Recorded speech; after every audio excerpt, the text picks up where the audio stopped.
very important. It's related to uh, the lesson. In fact, it's understood from the lesson.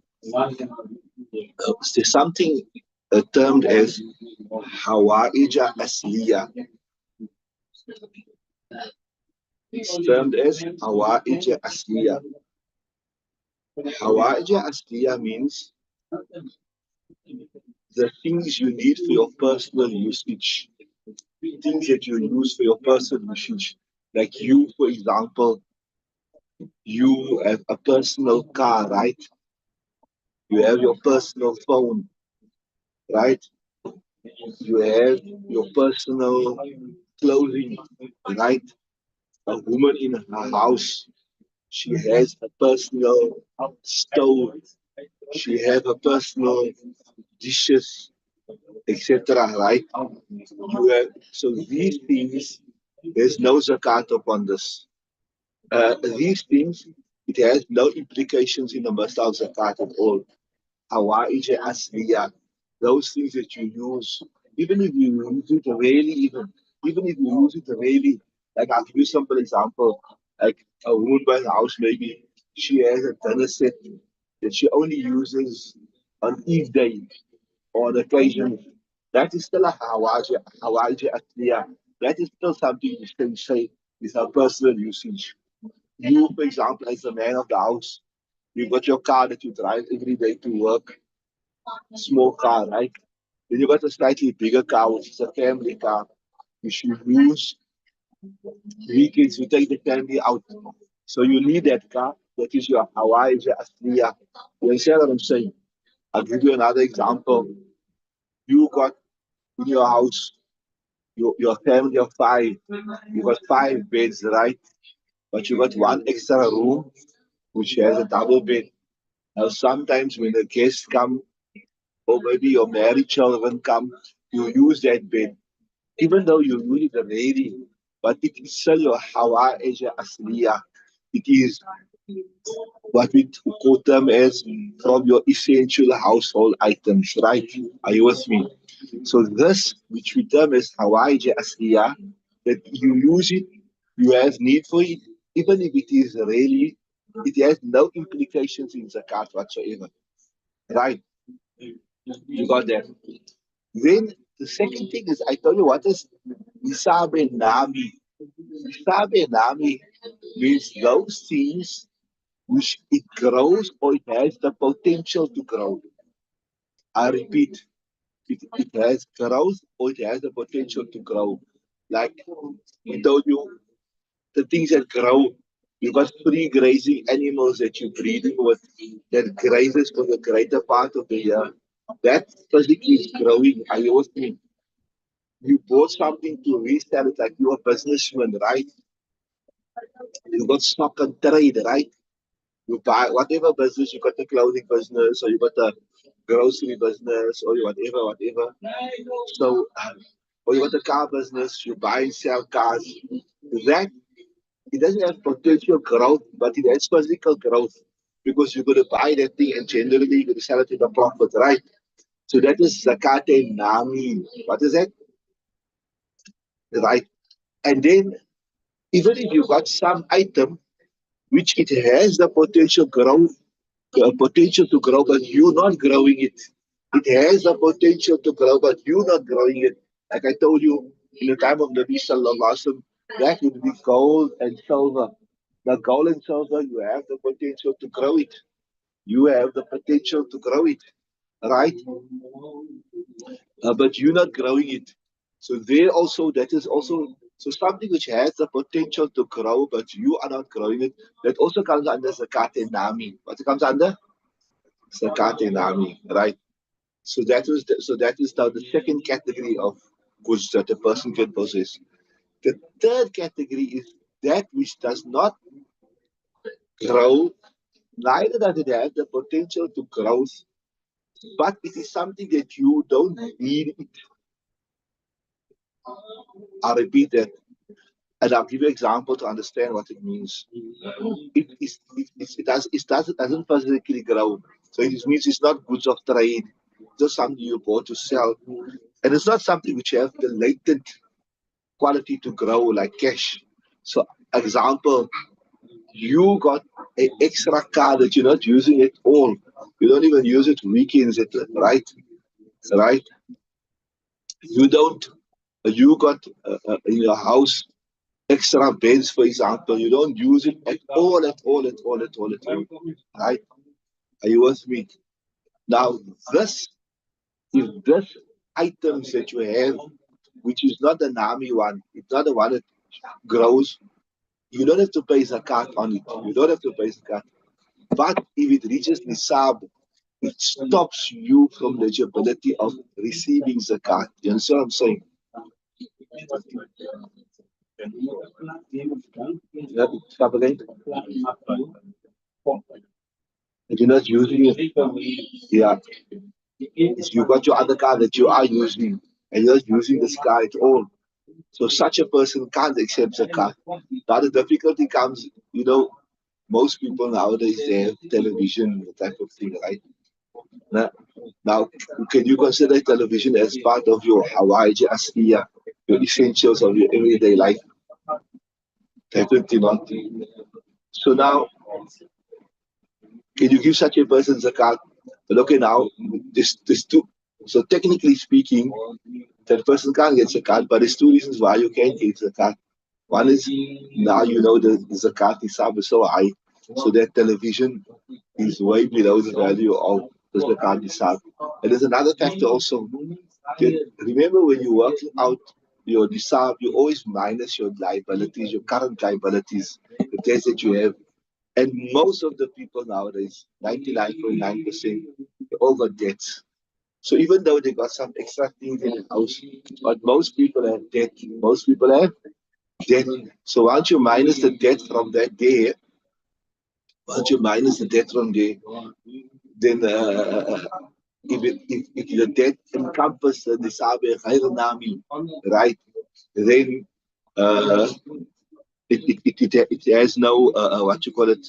It has no significance because if, like how your nisabe nami also your nisabe nami also like in a normal business your goods that you bought with the express intention of selling etc that you have to minus your current liabilities from it.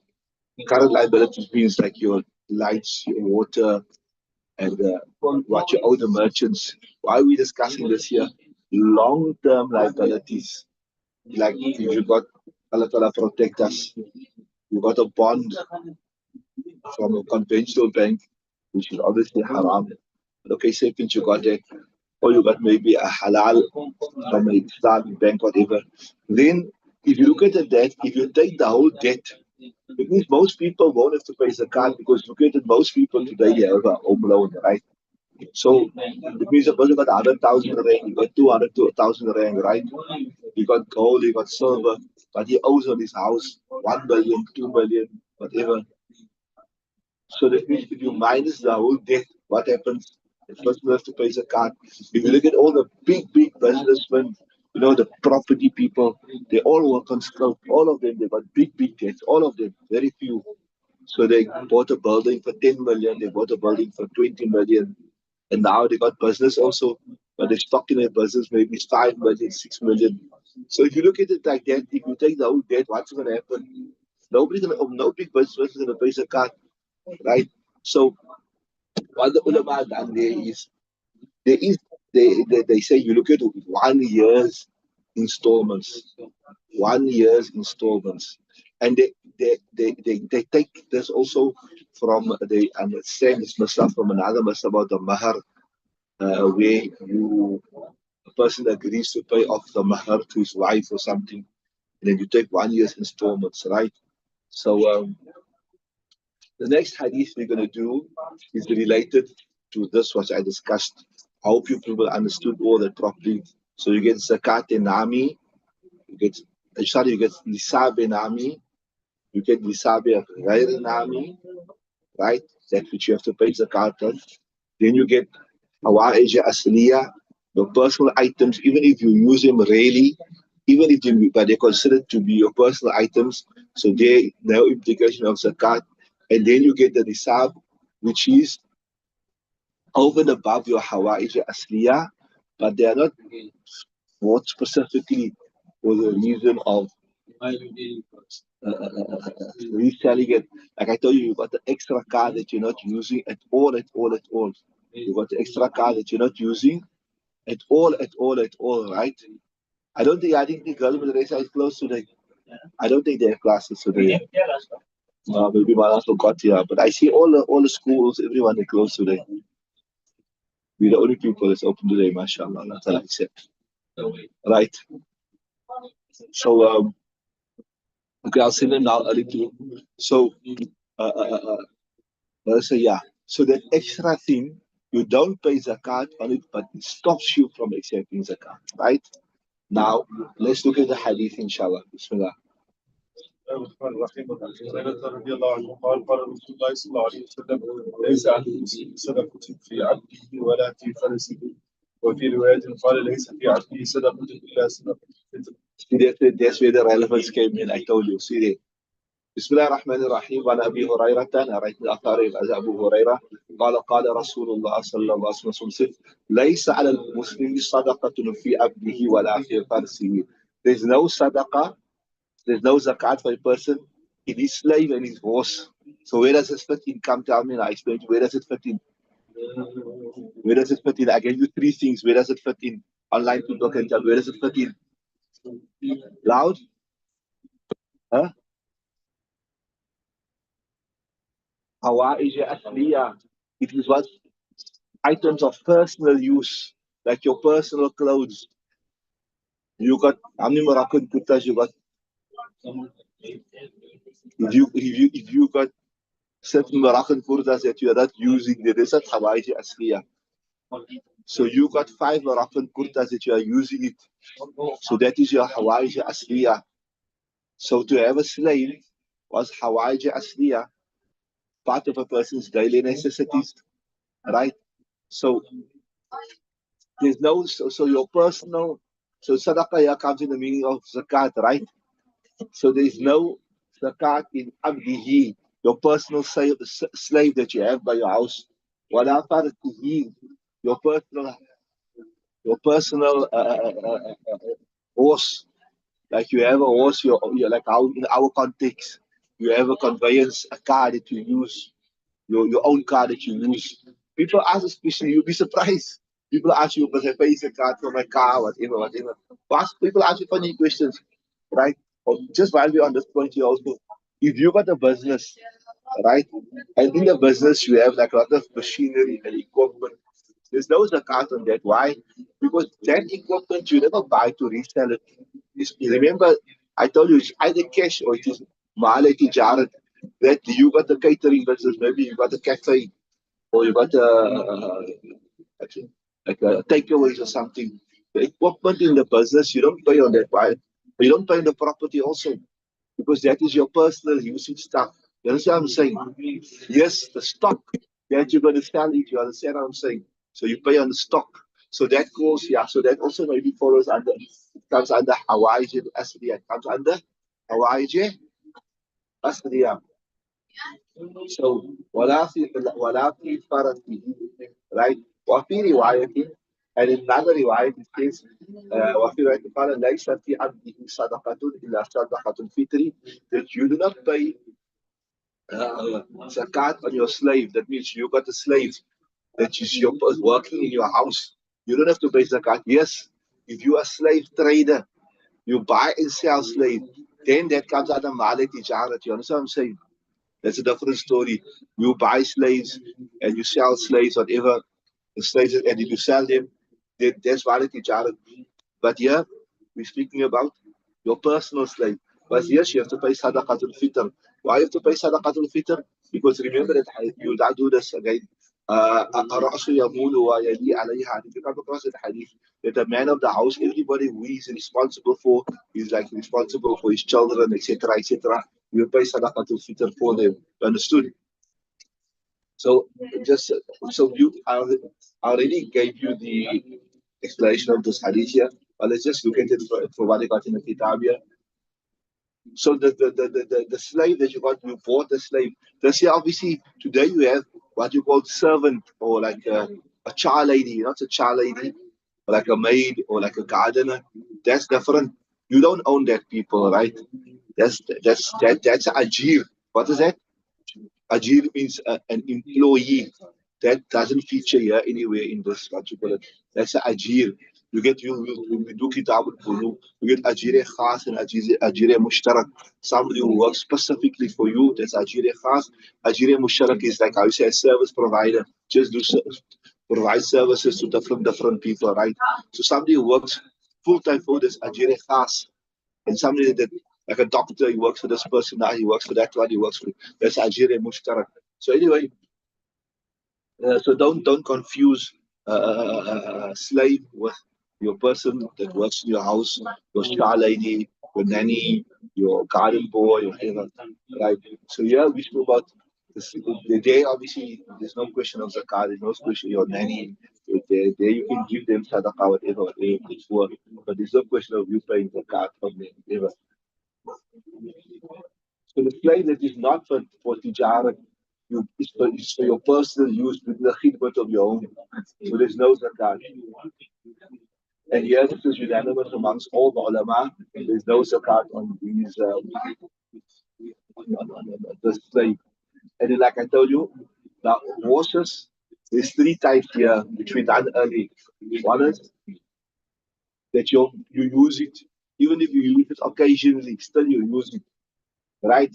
Like I told you, you got an extra car that you use for Juma every week. You don't use it, or use it weekends or Sunday. You take the whole family, so you still use it. It's still part of your Hawaii Asliya, right? So there's no zakat on it. Then the next one is that this is the interesting masla here. Just look at me. I want you to look at me here. We say something is mali tijarat only when you buy it with the express intention of reselling it. Sometimes you buy something, you look here, if I get a good price, I'll sell it, man. So if I get a good price on the sea, I'll sell it. That also, there's no zakat on it. Like, this is similar to the masala, like I told you, that, we just doing Hidayah Shareef between the masala. That if it's nice here, we'll stay here. If it's not nice, we will carry on here. The place is nice, we'll stay for more than 15 days. But if it's not nice, we're going to leave. So there is a slight possibility that you're going to stay for more than 15 days. That doesn't make you a mukim. That doesn't make you a mukim. You must have firm intention. I am going to stay more than 15 days in this place. Right? When you have that firm intention that you're going to stay more than 15 days in the place, then you become a musafir, whatever. So same thing here. You say, oh, I bought this car, Toyotas, they retain their value. Maybe one day at the right stage, I will sell it. Or I bought this house here for my son. I think I get a good price, I'll sell it. That doesn't make it mali tijarat. I bought it with the express intention of reselling it. That makes it mali tijarat. Are you with me? So, so the second is a horse trader, or in the proper way, you call it like a prospector. You get the people that look at me. They don't farm with the animals, but they buy to sell. Like your good friend Muaz, isn't he just buys sheep, goats, and he sells it. So that is mali tijarat. The one where you have large herds and you breed with them, etc. That's a different masala. That's coming. In fact, that's coming in the next hadith. It's quite a lengthy hadith, that one, right? Then, so listen now nicely now. Your horse for your personal usage, no zakat. Your horse dealer, your horse trader, there, there is zakat. But a horse breeder, you are a breeder of horses. Right, so here there's some ikhtilaf. I'll just mention it briefly. I'm not going to go into too much detail with it because obviously it's not such a common, relevant masla. But just to get the barakat of the hadith also, even though maybe the hadith is not so applicable to us. But remember, every hadith, it has a nur. Every hadith has a nur in it. That's why the ulama, those who have dirasat, they say the places where the hadith is being studied, you see lights, beams of nur from those majlis going up to the heavens. So even so, sometimes maybe a hadith is not so applicable to us, but we want to have the barakah and the nur of that hadith also, despite we not going to. But how do you know? I told you many times, maybe the hadith outwardly doesn't seem applicable, but there's some underlying principle that can help you. It develops your mind, it builds faqahat. Faqahat means it helps you to think like a faqih, right? I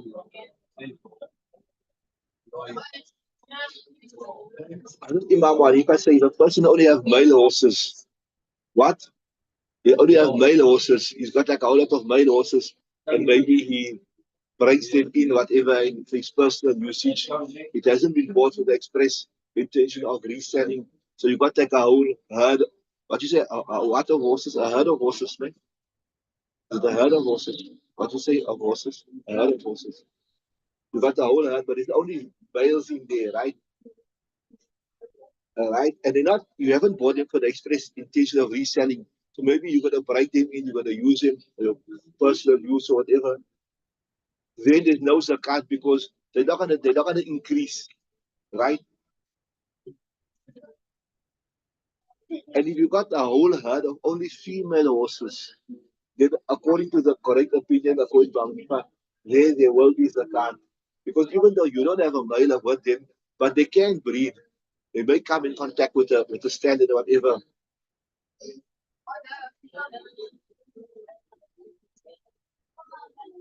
And if you got like males, females together, male, female together, then and remember the critical thing also here is also the asaima. Saima means for the greater part of the year they don't have to be fed, right? Then you will pay zakat on him also. No difference opinion. So if you look at the ones where there's only males, there's no possibility of numu. There's no possibility of growth in it. So that's why you don't have to pay zakat. And if you look at the females, you've got only females that they call maize, né? Then there is a possibility of growth because even though you don't have a stallion, maybe the neighbor stallion pays a visit, jump over the fence. So there is a possibility of growth. And if you got males and females together, then also there's a card, right? Just I will finish up here because I see one you came early. We just finished this one here. So Sahibain says,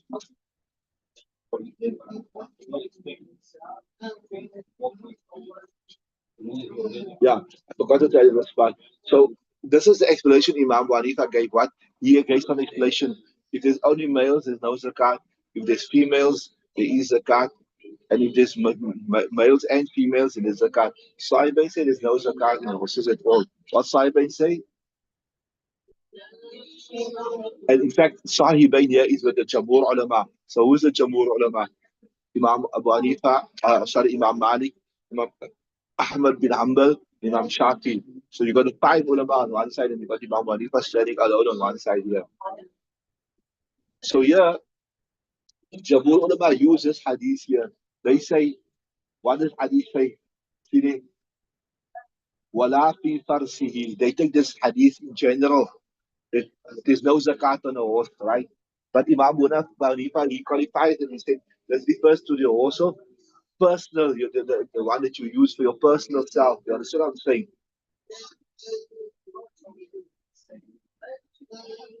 And so we interpret this hadith to mean I need that the horse like how your person you use for yourself. There's an interesting incident here. I tell you sometimes, the masal maybe that's so relevant, but you learn so much. It's mentioned that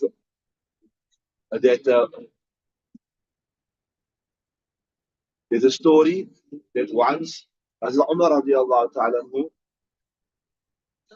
that there was a lot of horses. The horses, people used to like, you get fashions.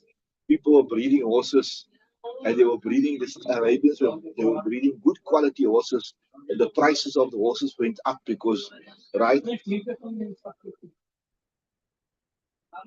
Somebody sold one horse, maybe a good pedigree horse, in exchange for 100 camels. And he wasn't happy. He felt his horse was more valued than that. And then people from Syria came to us, Umar radiallahu ta'ala, as Umar was based in Medina, to inquire about zakat in horses, about the zakat of horses. So as Umar himself was not sure about the Maslah, so this is what I point out to show you. Imagine a great person like Hazrat Umar radiallahu ta'ala. He's considered to be amongst the fuqaha of the Sahaba Ikram. He's considered to be from the jurors of this ummah. He called the Sahaba Ikram and he made mashura with him.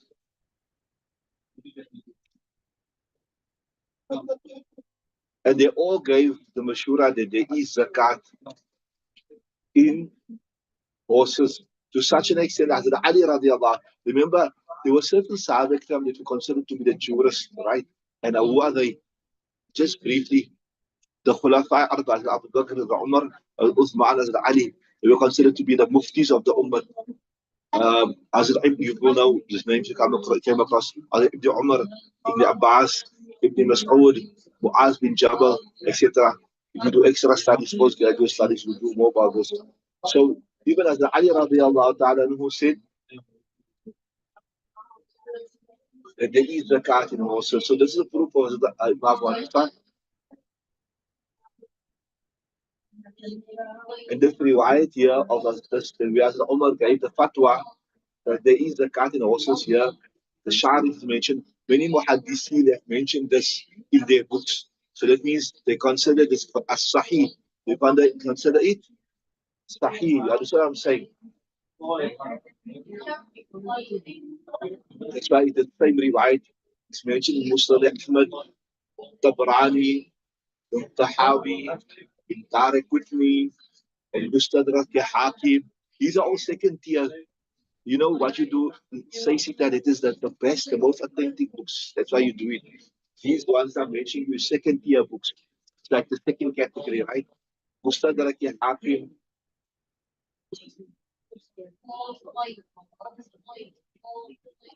And then, so this is the statement of Umar is one thing. And then there's a riwayat we also done earlier, which is ثم لم ينس حق الله في ظهورها ولا رقابها. And do not forget the right of Allah Ta'ala with regard to the backs of the horses. Alright? So that's also a proof. And like I told you, our answer to this riwayat, we say this is like the mujahid that keeps a horse for jihad. There's no zakat. Like how you got you got your servant that you for your personal use. There's no zakat. So this is your horse for your personal use.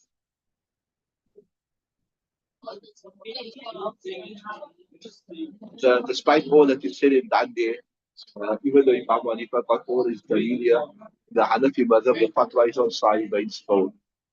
Fatwa is on. So that means if you got a lot of female horses and you got female with male, you have to pay zakat upon it, right? Huh? No, Sahibain was a Jamhur, they said you, but they said you don't pay. Oh, sorry, I got it wrong. You don't pay. You don't pay, right? So the fatwa is on Sahibain's phone. Okay. Correct one is in ICZ. Sahibain say